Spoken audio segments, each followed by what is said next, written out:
There's this constant tension between our origins and who we aspire or claim to be. And the lie just keeps going and going and going. Why did the Trump family for years claim that they were Swedish? Whether Donald Trump leaves you cheering or jeering, you gotta admit this man has been a headline magnet for years. But what's wild about the Trump family is that they went from immigrants to empire building in just a few generations. And maybe the biggest question of all is Donald Trump actually Swedish? The story of Donald Trump, the 45th president of the United States, begins with a tale of a young German barber who some say dodged the draft. Though military service was compulsory, I also found proof that Friedrich Trump technically didn't dodge the draft or evade serving because he was too young at the time of the draft. And then when he left Germany, he was too old when he returned at the age of 35. Friedrich Trump, at just 16 years old, was ill-suited physically to the rigorous demands of labor. He had frail health, and so Friedrich decided to set sail for land that would embrace him, hopefully, America. Friedrich Trump, the patriarch of the Trump dynasty here, boarded a steamship bound for New York City. And as Christine Phillips of the Washington Post put it, he arrived with little to his name. He didn't know English. He couldn't have possibly known English. He was literate, but in German, reveals Gwenda Blair, the author of the seminal book on the Trump family. So why would a young man with modest means, born to a family that ran a small, successful vineyard, leap into the great unknown? Well, why does anyone leave their home for another nation? Yet, in an intriguing act of revisionist history or confused family history, Donald Trump would later claim that his family hailed not from Germany, but from Sweden. In his book, The Art of the Deal, Trump insisted that, quote, his grandpa came here from Sweden as a child. Now, I just want to stop here because I think when we're looking at someone trying to recount their family history, when their grandparents are immigrants from another nation, you know as well as I do that the story changes. Sometimes it's kind of like a game of telephone where the information is just passed down and it gets changed over time. And sometimes it's just an outright lie. Well, why? Why would people lie about where they came from? Well, we're going to find out. But there's more to this immigrant story than just Friedrich Trump. So the tale of his grandpa takes a twist in 1902 when Friedrich married Elizabeth Christ, a former neighbor from Germany. A year later, the couple is now living in America and Friedrich becomes a citizen. But remember the military service that Friedrich, either he dodged or evaded or he wasn't able to do. In 1904, that ghost from his past catches up to him.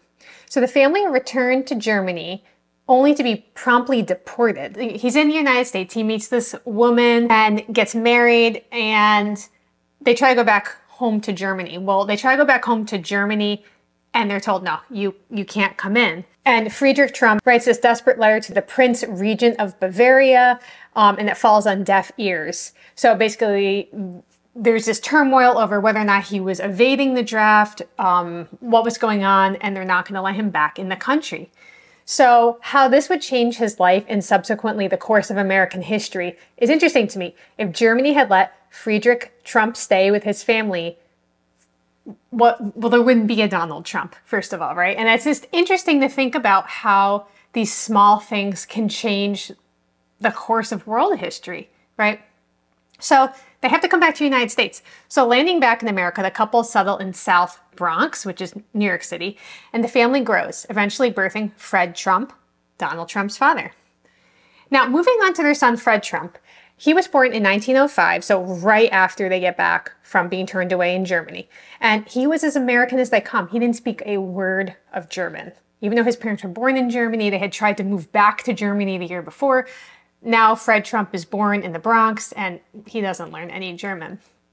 Friedrich, however, wouldn't live to see the empire that his lineage would build because the Spanish flu claimed him in 1918.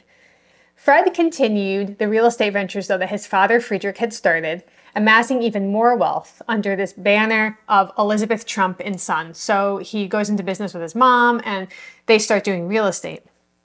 By the time Fred Trump passed, he had turned his enterprise into a booming business. So let's peel back the layers a little bit more. Why did the Trump family for years claim that they were Swedish? According to John Walter, Trump's cousin and the family's unofficial family historian, this falsehood was perpetuated at the behest of Fred Trump, Donald Trump's father. So Friedrich's son was named Fred, and he was the one that told President Trump that the family was from Sweden. Fred had originally obscured his German roots to not offend some of his Jewish friends and business associates. After the war, Walter noted, quote, he's still Swedish, and the lie just keeps going and going and going. The Swedish heritage was likely a smokescreen. Quote, he had a lot of Jewish tenants, and it wasn't a good thing to be German in those days, said John Walter, Donald Trump's cousin. So the Swedish veneer wasn't just cosmetic. It was a shrewd survival tactic.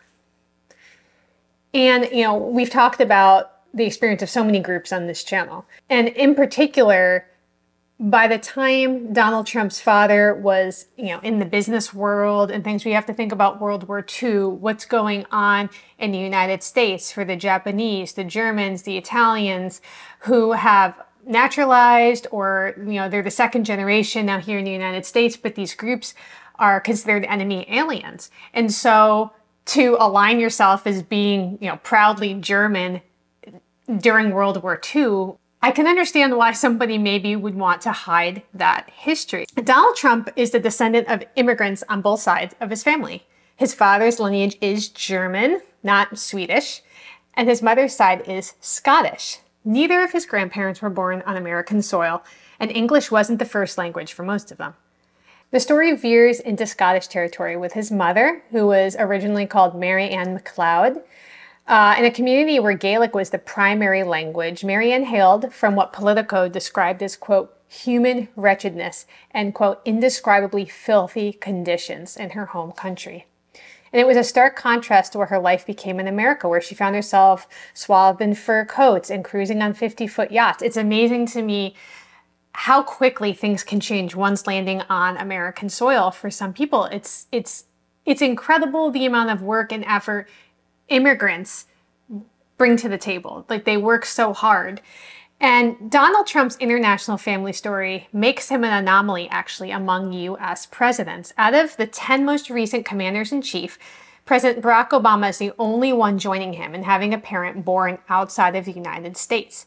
And even within President Trump's immediate family, the international flair continues. 2 of his 3 wives were immigrants, and his daughter Ivanka has the distinction of being the first Jewish member of the first family.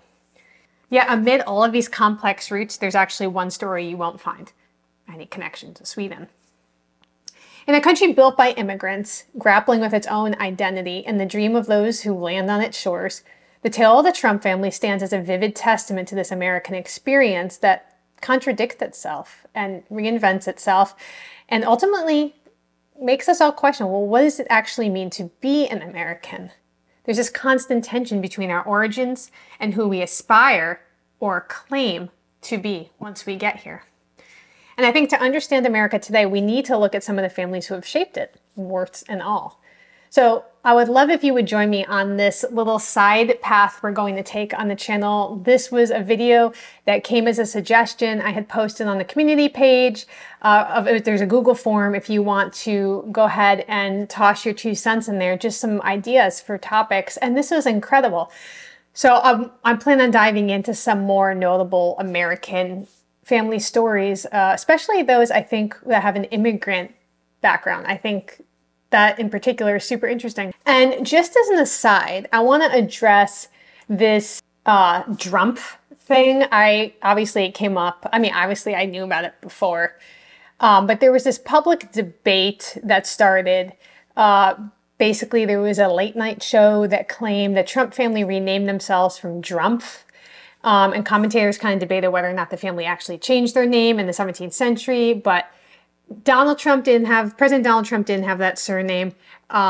His father Fred didn't have that surname. Didn't find any information myself whether or not Friedrich had that last name. I did find census records, not census records. I did find the ship manifest from him trying to come over here, and that was not the last name listed either. It wasn't Trump. I'll put it up on here.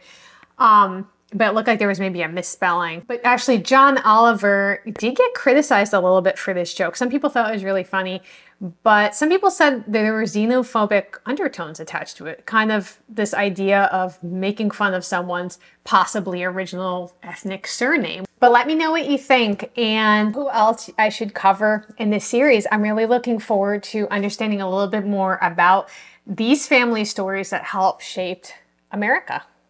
So I'm Danielle Romero, and thank you so much for being with me. We'll talk soon.